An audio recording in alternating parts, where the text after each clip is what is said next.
बेहतर से बेहतर की तलाश करो, मिल जाए नदी तो समंदर की तलाश करो, टूट जाता है शीशा पत्थर की चोट से, टूट जाए पत्थर ऐसा शीशा तलाश करो। जी हाँ दोस्तों, मैं विक्रम सिंह एक बार आपका स्वागत करता हूँ यूट्यूब प्लेटफॉर्म पर। आपको सभी को मालूम है कि हमारी भौकाल सीरीज चल रही है, जिसमें 3 वीडियोज बहुत ही इंपॉर्टेंट क्वेश्चनों की मैं अपलोड कर चुका हूँ, और पहले चैप्टर की 2 वीडियो और हैं, एक ये और एक और। ठीक है, ये 2 ही वीडियो अपलोड करूंगा, जिससे हमारे सभी पहले चैप्टर के इंपॉर्टेंट क्वेश्चन कंप्लीट हो जाएंगे। दोस्तों आज का हमारा क्वेश्चन रहेगा वैद्युत द्विध्रुव के कारण निरक्षीय स्थिति में वैद्युत क्षेत्र की तीव्रता। ठीक है, तो आपका समय ना वेस्ट करते हुए हम लोग आपको सिखाने जा रहे हैं आज वैद्युत द्विध्रुव के कारण निरक्षीय स्थिति में वैद्युत क्षेत्र की तीव्रता। तो आइए दोस्तों जल्दी से हम लोग, सबसे पहले अगर आप हमारे चैनल पर नए हैं तो चैनल को सब्सक्राइब कर लें और वीडियो को लाइक कर दें और अपने दोस्तों तक शेयर कर दें, क्योंकि यहाँ पर संभावनाएं बिल्कुल मत जताओ सोचने की कि क्या होगा क्या नहीं होगा। जो होगा भाई साहब एकदम बेस्ट होगा तुम्हारे लिए, तुम्हारे दृष्टिकोण से। तो सबसे पहले आप समझ लो, जैसे मान लिया ये हमारे पास कोई छड़ रखी हुई है, क्या है, ये छड़ रखी हुई है। ठीक है, तो भाई साहब इसका ये स्थिति और ये स्थिति तो अक्षीय स्थिति कहलाती। ठीक है, लेकिन ये स्थिति और ये स्थिति क्या कहलाती, इसकी निरक्षीय स्थिति कहलाती। ठीक है, तो ध्यान रखना, जब हम अक्षीय के लिए कार्य करते हैं तो इस दिशा में या इस दिशा में कार्य करते हैं, और जब हम निरक्षीय के लिए कार्य करते हैं तो या तो ऊपर या नीचे को। ठीक है, ध्यान रखना भाई साहब, एकदम झंडू बाम क्वेश्चन है ये। देखिए यहाँ पर भाई वैद्युत द्विध्रुव की बात की गई है, तो इसमें हम क्या लेंगे, एक वैद्युत द्विध्रुव लेंगे। क्या लेंगे, एक वैद्युत द्विध्रुव। माना कि एक वैद्युत द्विध्रुव ए बी है, लिखने का तरीका बता रहा हूं साथ साथ। माना कि एक वैद्युत द्विध्रुव ए बी है जो -q और +q आवेशों से मिलकर बना है, जिसका मध्य बिंदु O है, जिसकी कुल लंबाई 2l है। देखो l यहाँ से यहाँ तक है और l यहाँ से यहाँ तक है, तो कितनी होगी, कुल 2l होगी। ठीक है, इसके मध्य बिंदुओं से r दूरी पर, इसके मध्य बिंदुओं से r दूरी पर स्थित, कितनी दूरी पर, r दूरी पर स्थित एक बिंदु P है। एक बिंदु P है जहां हमें विद्युत क्षेत्र की तीव्रता ज्ञात करनी है। क्या ज्ञात करना है, विद्युत क्षेत्र की तीव्रता ज्ञात करनी है। देखिए हम अगर कल्पना करें तो इस प्रकार से ये हमें मिलता हुआ प्रतीत हो रहा है ये बिंदु। ठीक है, इस प्रकार से ये भी हमें मिलता हुआ प्रतीत हो रहा है। ठीक है, आप लोग ध्यान रखना, ये थोड़ा इसे इस प्रकार से कर दो। ठीक है, ये कितनी दूरी पर, r दूरी पर है, ध्यान दो आप लोग। अब थोड़ा सा ध्यान दो, हमें किस बिंदु पर विद्युत क्षेत्र की तीव्रता ज्ञात करनी है, बिंदु P पर विद्युत क्षेत्र की तीव्रता ज्ञात करनी है। भैया देखो ध्यान दो, हमने आपको पिछली वीडियो में बताया था कि +q आवेश के कारण विद्युत वक्ररेखाएं निकलती हैं, तो इसके कारण जो विद्युत क्षेत्र की तीव्रता होगी वो आगे की ओर होगी, क्योंकि निकलती हैं इससे, है ना। तो क्या होगी, इस प्रकार से होगी, है ना। इससे क्या होता है, विद्युत वक्ररेखाएं निकलती हैं। तो भाई साहब इसके कारण उत्पन्न होने वाली विद्युत क्षेत्र तीव्रता को हम मान लेंगे E1। क्या मान लेंगे, E1। और भैया माइनस वाला जो होता है वो क्या करता है, विद्युत वक्ररेखाओं के लिए एक्सेप्ट करता है, अपनी ओर के लिए आकर्षित करता है। तो इसके लिए वो इसी की ओर होगी, इसके कारण विद्युत क्षेत्र तीव्रता जो होगी वो क्या होगी भाई साहब, उसे हम मान लेंगे E2। क्या मान लेंगे, E2। इसका कुछ परिणामी मान लेंगे कि इसकी परिणामी विद्युत क्षेत्र क्या होगी, वो होगी E। ठीक है, वो क्या होगी, E, वो हम निकाल लेंगे। ठीक है, या मान लेंगे, यहाँ पर E लिखना चाहो लिख सकते हैं, लेकिन हम लोग देख लेंगे। ठीक है, कि विद्युत क्षेत्र की तीव्रता क्या होती है, हमारी परिणामी E होती है। लेकिन अभी आप लोग केवल इतना समझो कि हमारे पास एक वैद्युत द्विध्रुव है जो -q और +q आवेशों से मिलकर बना है, जिसकी कुल लंबाई 2l है, इसका मध्य बिंदु O है, इसके मध्य बिंदु O से r दूरी पर स्थित एक बिंदु P है। क्या है, एक बिंदु P है। तब देखो, तब मैं क्या लिखने जा रहा हूं यहाँ पर, तब +q आवेश के कारण, +q आवेश के कारण विद्युत क्षेत्र की तीव्रता। यार सही बात बताऊं आपके लिए, आज रियली में आज पूरा दिन हो गया, रात के करीबन 10 बजने वाले हैं अभी, और तब मैं ये वीडियो बना रहा हूँ आपके लिए। पूरा दिन हो गया पढ़ाते पढ़ाते। अभी थोड़ी देर पहले आपके लिए एक वीडियो बनाई थी आके, तो उस समय भाई साहब क्या हुआ था ना जाने, कैमरे से कुछ सेटिंग गड़बड़ थी कि क्या, वीडियो में आवाज़ ही नहीं आई थी। भाई साहब दोबारा बना रहा हूँ, मेहनत कर रहा हूँ सिर्फ तुम्हारे लिए, थोड़ा सा यार सपोर्ट करो, ठीक है। चलो देखो यहाँ पर प्लस क्यू आवेश के कारण विद्युत क्षेत्र की तीव्रता, भैया प्लस क्यू आवेश के कारण विद्युत क्षेत्र की तीव्रता क्या आई हमारी, E1 आई है। तो हम क्या लिखेंगे यहाँ पर E1, क्या लिखेंगे E1। और विद्युत क्षेत्र तीव्रता का फार्मूला होता है 1/4 pi epsilon not q upon, भाई साहब जो दूरी होती है वो लिख देते हैं हम लोग। तो यहाँ से यहाँ तक की दूरी क्या है वो लिखनी है, ज्ञात हमें क्या करनी है, यहाँ ज्ञात करनी है। तो यहाँ से यहाँ तक की दूरी निकालो भाई साहब। देखो पाइथागोरस में पढ़ी होगी आपने, जिसमें होता है कर्ण का स्क्वायर बराबर लंब का स्क्वायर प्लस आधार का स्क्वायर, है ना। तो इसे हम मान ले रहे हैं x, क्या मान ले रहे हैं x, क्योंकि ये हमें ज्ञात करनी है। तो पाइथागोरस में से लिख रहा हूँ, कर्ण क्या है मेरी ये है, तो कर्ण का स्क्वायर यानी कि x स्क्वायर बराबर भैया लंब का स्क्वायर, लंब क्या है मेरा r का स्क्वायर प्लस आधार का स्क्वायर, है ना। इस स्क्वायर से इस पर क्या चढ़ा देंगे, रूट चढ़ा देंगे। तो x बराबर आ जाएगा हमारा x square plus L square, ठीक है। तो देखिए भैया दूरी कितनी आई हमारी, under root x square plus L square, sorry यार यहाँ पर आर है, क्या है आर है। तो यहाँ पर क्या रखेंगे हम लोग, आर रखेंगे, ठीक है। क्योंकि यहाँ पर भैया इससे रूट ही तो चढ़ा दिया, कुछ बदला थोड़ी नहीं है। तो यहाँ पर क्या आएगा हमारा आर आएगा, क्या आएगा आर, यहाँ लिख देंगे आर स्क्वायर। अब एक बात बताओ, एक्स बराबर कितना आया हमारा under root R square plus L square. जितनी दूरी यहाँ से यहाँ तक है उतनी ही दूरी कहाँ से कहाँ तक, यहाँ तक है। तो यहाँ भी क्या आ जाएगा हमारा under root R square plus L square, ठीक है। ये बात ध्यान रखना आप लोग, ये बात ध्यान रखना। अब देखिए इसका क्या होता है, वर्ग होता है, आप सभी जानते हैं। क्योंकि आपको ये फार्मूला अगर आता है तो आपको कतई दिक्कत नहीं होगी। ई बराबर हमने फार्मूला निकलवाया थे 1/4 pi epsilon not q upon R square, बस इसी के अकॉर्डिंग मैं कार्य कर रहा हूँ, ठीक है। ये मेरी कांस्टेंट वैल्यू होती है, ये मेरा आवेश होता है, ये बीच की दूरी होती है। तो बीच की दूरी यहाँ से यहाँ तक कितनी है वो मैंने यहाँ पर भाई साहब आपके सामने शुमार करते हैं, ठीक है। स्क्वायर से मेरा रूट क्या हो जाता है, कैंसिल हो जाता है। तो E1 बराबर मेरा आ जाएगा 1/4 पाई एप्सिलॉन नॉट क्यू बटे R square plus L square, ये आ जाएगा। और इसे हम कह देंगे समीकरण नंबर 1, क्या कह देंगे समीकरण नंबर 1। अब भैया हम देखेंगे माइनस क्यू आवेश के कारण बिंदु P पर विद्युत क्षेत्र की तीव्रता। तो देखिए यहाँ हम लिख रहे हैं माइनस क्यू आवेश के कारण, माइनस क्यू आवेश के कारण बिंदु P पर विद्युत क्षेत्र की तीव्रता, विद्युत क्षेत्र की तीव्रता, विद्युत क्षेत्र की तीव्रता भैया क्या मानी है हमने, E2 मानी है, क्या मानी है E2 बराबर क्या हो जाएगा हमारा 1/4 पाई एप्सिलॉन नॉट, और क्या आएगा हमारा Q अपॉन, ध्यान दो यहाँ दूरी लिखते हैं, यहाँ से यहाँ तक दूरी क्या है हमारी under root R square plus L square का होल स्क्वायर। यार बहुत गर्दन में दर्द हो रहा है, पूरा दिन हो गया ऑफलाइन पढ़ाते पढ़ाते, फिर ऑनलाइन भी पढ़ाया खाओ दबा के। तो भैया क्या आ गया हमारा, इस प्रकार से आ गया। तो इससे ये कैंसिल हो जाएगा, ठीक है रूट। तो E2 बराबर हमारा क्या आ जाएगा 1/4 pi epsilon not q upon R square plus L square, इसे कह देंगे हम लोग समीकरण नंबर 2, क्या कह देंगे समीकरण नंबर 2। अब देखिए अब निकालेंगे हम लोग बिंदु P पर परिणामी विद्युत क्षेत्र की तीव्रता, क्या निकालेंगे बिंदु P पर परिणामी विद्युत क्षेत्र की तीव्रता। ये बात आप लोग ध्यान दो, ठीक है। यहाँ हम लिख रहे हैं बिंदु P पर परिणामी विद्युत क्षेत्र की तीव्रता। तो देखो भैया परिणामी विद्युत क्षेत्र की तीव्रता क्या होगी हमारी, ठीक है। हम लोग यहाँ पर देख रहे हैं कि परिणामी विद्युत क्षेत्र की तीव्रता क्या होगी।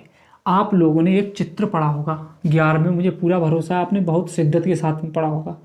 इस प्रकार का एक चित्र, ठीक है। इसे मान लें यहाँ पर क्या है हमारा आर है, इसका परिणामी क्या है आर है, और यहाँ क्या है कोई एक कोण बन रहा है थीटा, क्या बन रहा है कोई एक कोण थीटा बन रहा है, ये बात ध्यान रखना, ठीक है।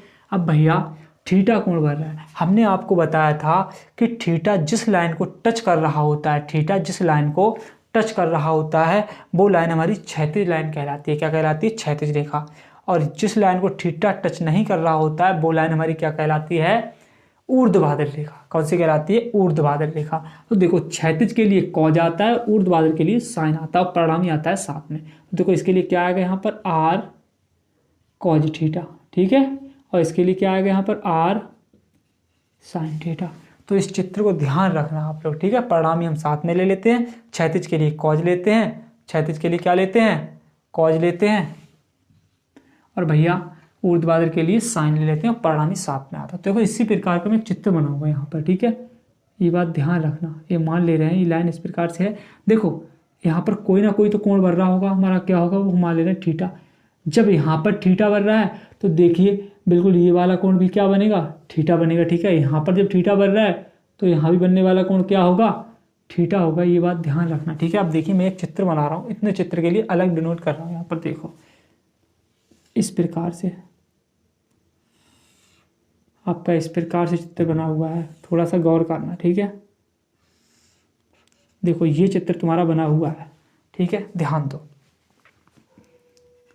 यहाँ पर बनने वाला कोण क्या है तुम्हारा? थीटा है। और यहाँ भी बनने वाला कोण क्या है तुम्हारा? थीटा है। यहाँ इसका परिणामी क्या है? इसका परिणामी है तुम्हारा E1, और इसका परिणामी क्या है? इसका परिणामी है E2। अब देखो थोड़ा सा ध्यान देना, ठीक है। मैं क्या बताने जा रहा हूँ, मैं पहले इस चित्र के लिए कार्य करूँगा, ये इतने के लिए, इतने के लिए, देखो इतने के लिए है ना। तो मेरा इस प्रकार का एक चित्र मिल जाएगा। देखो इतने के लिए कार्य कर रहा हूँ, पहले इतने के लिए। इससे मुझे कोई मतलब नहीं है, इससे मुझे कोई मतलब नहीं है, मैं पहले केवल और केवल इतने के लिए कार्य कर रहा हूँ, ठीक है। तो देखो इसका परिणामी क्या है? E1 है, ठीक है। इसका थीटा किससे टच कर रहा है? इस वाली लाइन से टच कर रहा है। तो जब इस वाली लाइन से टच कर रहा है तो ये लाइन क्या कहलाएगी? इसकी क्षैतिज लाइन। अभी हाल बताया था, थीटा जिस लाइन को टच करता है उसे हम क्या कहते हैं? क्षैतिज रेखा। तो भैया ये क्या कहलाएगी? हमारी क्षैतिज रेखा कहलाएगी। और क्षैतिज के लिए हमेशा कॉज आता है और परिणामी आता है साथ में। तो यहाँ क्या आ जाएगा? E1 cos theta. क्या आ जाएगा? E1 cos theta. और भैया मेरे यहाँ क्या आ जाएगा हमारा? देखो गौर फरमाओ, ये ऊर्ध्वाधर रेखा है तो यहाँ आ जाएगा E1 साइन थीटा। अब मैं कार्य किसके लिए करूँगा? नीचे वाले चित्र के लिए। इससे कोई मतलब नहीं, अब नीचे वाले के लिए करूँगा। देखो अब करूँगा मैं इसके लिए कार्य। किसके लिए? इसके लिए, ध्यान देना। अब करूँगा मैं इसके लिए कार्य, ठीक है। इसका परिणामी क्या होगा? E2 होगा। इसका परिणामी क्या होगा? E2 होगा। ये बात ध्यान देना, ठीक है। तो देखो इस भी चित्र में थीटा इसी लाइन को टच कर रहा है। देखो इसके लिए जब इस प्रकार चल रहा हूँ तो थीटा इसी लाइन को टच कर रहा है मेरा। तो इसके लिए भी ये लाइन क्या कहलाएगी? क्षैतिज। तो इसके लिए भी क्या आएगा? कॉज आएगा। तो क्या आएगा भैया यहाँ पर? E2 cos theta. क्या आ जाएगा? E2 कॉज थीटा, ठीक है। और यहाँ पर क्या आ जाएगा? इसकी ऊर्ध्वाधर रेखा यही होगी, तो यहाँ आ जाएगा E2 साइन थीटा, ठीक है। तो देखिए मैं यहाँ पर निकाल रहा था बिंदु P पर परिणामी विद्युत क्षेत्र की तीव्रता। तो बिंदु P पर मेरी परिणामी विद्युत क्षेत्र की तीव्रता क्या होगी? ये सब एक ही दिशा में हो रहा है सब कार्य, ठीक है। तो इसका मतलब ये जुड़ जाएगी, है ना। तो यहाँ क्या होगा मेरा? देखिए यहाँ आ जाएगी E बराबर E1 cos theta plus E2 cos theta. भैया यही तो आ जाएगी हमारी। अब देखिए यहाँ से कॉज थीटा और कॉज थीटा क्या कॉमन है, वो मैं बाहर निकाल लूँगा। तो मेरा आ जाएगा E बराबर E1 प्लस का E2 कॉज थीटा मेरा कॉमन है, वो कहाँ निकाल लिया मैंने? बाहर निकाल लिया। अब देखिए E1 का और E2 का मान हम निकाल चुके हैं ऑलरेडी पहले से। समीकरण 1 से हमें मिलेगा E1 का मान और समीकरण 2 से हमें मिलेगा E2 का मान। तो देखिए यहाँ पर इसका मान आएगा 1/4 पाई एप्सिलॉन नॉट, ठीक है। Q बटे क्या आएगा? Q बटे R square plus L square. भैया प्लस लगा रहे हैं हम यहाँ पर, ठीक है। अब E2 का मान लगाएंगे। E2 का मान आएगा 1/4 पाई एप्सिलॉन नॉट Q बटे R square plus L square, दोनों का समान ही है मान, ठीक है। और इसे हम एक बॉक्स में बंद कर देंगे क्योंकि कॉस थीटा है बाहर, उसे हम यहाँ पर लिख देंगे, ठीक है। अब मैं इधर आ रहा हूँ, आप इस चित्र को बना लो, मैं इसे हटा रहा हूँ, ठीक है। आप इसको देख लो फटाफट से, स्क्रीनशॉट मार लो। अब मैं हटा रहा हूँ इसे। देखिए यहाँ पर भैया मेरा आ जाएगा E बराबर, देखो ये दोनों कैसे हैं? बराबर हैं। मान लो ये एक हाथी है पूरा और ये एक हाथी है, तो एक हाथी और एक हाथी मिलकर कितने हाथी हो जाते हैं? 2 हाथी। कितने हो जाते हैं? 2 हाथी। तो देखो भैया मेरा कितना आ जाएगा यहाँ पर? यहाँ पर आ जाएगा 2 गुणा 1/4πε0, ठीक है, और Q/r² प्लस L²। भैया यही तो आ जाएगा, ठीक है। ये दोनों चीज़ें मिलकर क्या हो गई, एक ये था एक ये क्या, 2 हो गई, तो मैंने 2 से गुणा कर दी इसमें। लेकिन इसके बाहर भी ऐसा गुणा मेरा क्या चिपका है, कॉज थीटा चिपका पड़ा है। अब मैं कुछ नहीं करूँगा, यहाँ केवल और केवल कॉज थीटा का मान निकालूंगा। किसका मान निकालूंगा, कॉज थीटा का। आपको अभी भी बताया था मैंने थोड़ी देर पहले, लाल बट्टे कक्का क्या होता है तुम्हारा, लाल बट्टे कक्का से आप पढ़े होंगे इसके भाई सब। ये ट्रिक होती है याद करनी, लाल बट्टे कक्का किताबों में नहीं लिखा होता कहीं भी, ठीक है। तो ध्यान देना यहाँ पर भैया, हमें कॉज का मान ज्ञात करना है। पहली निष्पत्ति साइन के लिए होती है और दूसरी होती है कॉज के लिए। तो कॉज में क्या है, आधार बटे कर्ण। कॉज थीटा बराबर क्या आएगा हमारे यहाँ पर, कॉज थीटा बराबर आएगा आधार बटे कर्ण। तो देखो आधार कितना है हमारा, आधार है L, तो कॉज थीटा बराबर आधार है हमारी L, और कर्ण कितनी भैया हमारी, कर्ण ये है, कर्ण है हमारी √x² प्लस L²। ये हमारी क्या है, कर्ण है, क्या है भैया मेरे, कर्ण। तो देखिए हमारा कितना मान आएगा इसका, E बराबर 2 गुणा 1/4πε0 Q/, यहाँ क्या है हमारा r² प्लस L² गुणा कॉस थीटा का मान इतना आया हमारा L/√x² प्लस L²। भैया मेरे यही तो आया हमारा, ठीक है, सबको दिख रहा होगा बहुत अच्छे से। तो देखिए E बराबर यहाँ क्या है हमारा 2 गुणा, तो देखो यहाँ पर हम थोड़े से बहुत अच्छे से लिखने का प्रयास कर रहे हैं। देखो यहाँ आ जाएगा हमारा 1/4πε0, ठीक है, और क्या है हमारा Q है, क्या है Q, ठीक है, और यहाँ L की भी गुणा कर देंगे तो यहाँ L आ जाएगा बटे। देखो इसकी पावर कितनी, 1 है ना, इसकी पावर कितनी, 1 है अभी।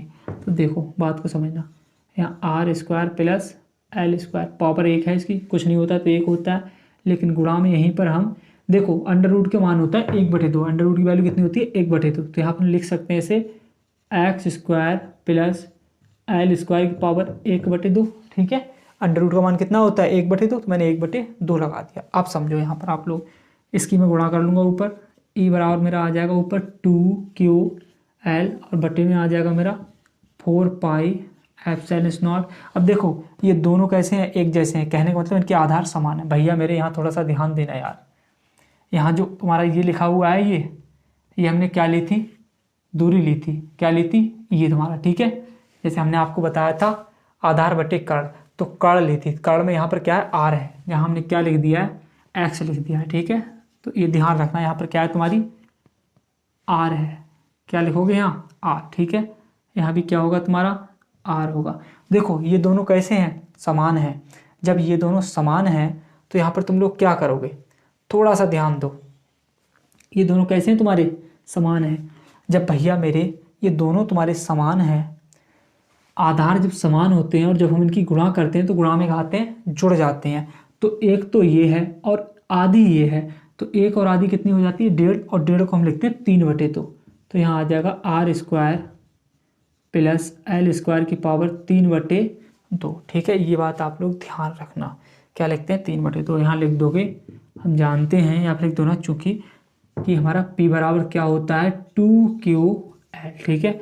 आप लोगों को हम बता चुके हैं वैद्युत ध्रुव के आघूर्ण में कि P बराबर हमारा 2QL होता है, ठीक है। तो यहाँ पर हम लोग E बराबर यहाँ पर क्या लिख देंगे, P लिख देंगे, किसकी जगह पे, इसकी जगह पे। यहाँ आ जाएगा हमारा 1/4, यहाँ आ जाएगा 4πε0, क्या आ गया P/4πε0, ठीक है। और यहाँ क्या बचा हमारा r² प्लस L² की पावर 3/2। अब देखिए मैं उसे उधर लिख रहा हूँ, ठीक है, क्या है मेरा, ये तो आप लिख चुके होंगे। तो देखो भैया मेरे, जब मैं इसे उधर पहुँचा रहा हूँ तो मेरा क्या आएगा, यहाँ पर थोड़ा सा ध्यान दें आप लोग। आप एक बात तो बहुत अच्छे से जानते हैं, हमने पिछली वीडियो में भी आपको बताया था, जो L होती है वो R से बहुत छोटी दूरी होती है ना। तो यहाँ हम लिखेंगे कि जो L है वो R से बहुत छोटी है, इसलिए L को क्या मानने पर, नगण्य मानने पर। क्या मानने पर भैया मेरे, नगण्य, यानी कि नेगलेक्ट करने पर। क्या करने पर, नेगलेक्ट करने पर। तो यहाँ पर हमारा E बराबर क्या बचेगा, वो भी आप देख लो जल्दी से। यहाँ बचेगा भैया मेरे P/4πε0 एप्सिलॉन नॉट, ठीक है। और यहाँ पर बचा हमारा आर स्क्वायर। अब देखो एल को तो हमने क्या कर दिया, नेगलेक्ट कर दिया, तो एल से तो कोई मतलब रहा नहीं, ठीक है। तो आर स्क्वायर की पावर कितनी बचेगी, 3/2। तो कितनी बचेगी इसकी पावर, 3/2। तो यहाँ ई बराबर आ जाएगा हमारा p/4 पाई एप्सिलॉन नॉट, 2 की गुणा हो जाएगी 3 में, तो आर की पावर आ जाएगा 6/2, तो 2 3 6। तो ई बराबर हमारा आ जाएगा p/4 पाई एप्सिलॉन नॉट और आर की पावर 3। क्या आ जाएगा, आर की पावर 3। अब ध्यान दो आप लोग, ठीक है। इसे हम किस प्रकार से लिखेंगे, ई बराबर से हम लिखेंगे 1/4 पाई एप्सिलॉन नॉट p/r की घात 3, और यही हो जाएगा हमारा निरक्षीय स्थिति में विद्युत क्षेत्र की तीव्रता। किसके कारण, वैद्युत द्विध्रुव के कारण। तो देखिए ये पूरा डेरिवेशन मैंने आपके लिए पूरी मेहनत से करा दिया भाई साहब। थकावट तो बहुत हो चुकी है, पूरा दिन हो गया, रात के करीबन 10:30 बजने वाले हैं अब। और भाई साहब अब मैंने आपके लिए क्लास लगाई है, तो मेरा मानना है जितनी मेहनत मैं कर रहा हूँ आपके लिए, आप भी मेरे साथ मिलकर उतनी ही मेहनत करेंगे, पूरे जज्बे के साथ, पूरे जुनून के साथ। तो दोस्तों बस हमें आपका साथ चाहिए, क्योंकि आपके साथ के बगैर कुछ भी होने वाला नहीं है। मैं इसी बात को सोचकर क्लास लेने चला आता हूँ यहाँ पर ऑनलाइन, कि आपको शायद मेरी और तुम्हें मेरी, मुझे तुम्हारी ज़रूरत होगी। तो भाई साहब तब तक मेरा भी और अपना भी थोड़ा सा मेहनत की कदर कर लो, क्योंकि भाई साहब हुनर से ही कदर होगी। अपने अंदर भी हुनर लेके आओ। मैं लगातार इम्पॉर्टेंट क्वेश्चन लेके आ रहा हूँ। मैं यहाँ पर ऐसा नहीं कि एक एक क्वेश्चन वो कर रहा हूँ ना, जितने इम्पॉर्टेंट क्वेश्चन बन रहे हैं वही क्वेश्चन लेके आ रहा हूँ, ठीक है। तो भाई साहब तब तक के लिए अपना ख्याल रखना, महिलाओं का, बच्चों का, बुजुर्गों का सम्मान करना, ये देश की आन बान शान है। तब तक के लिए जय हिंद।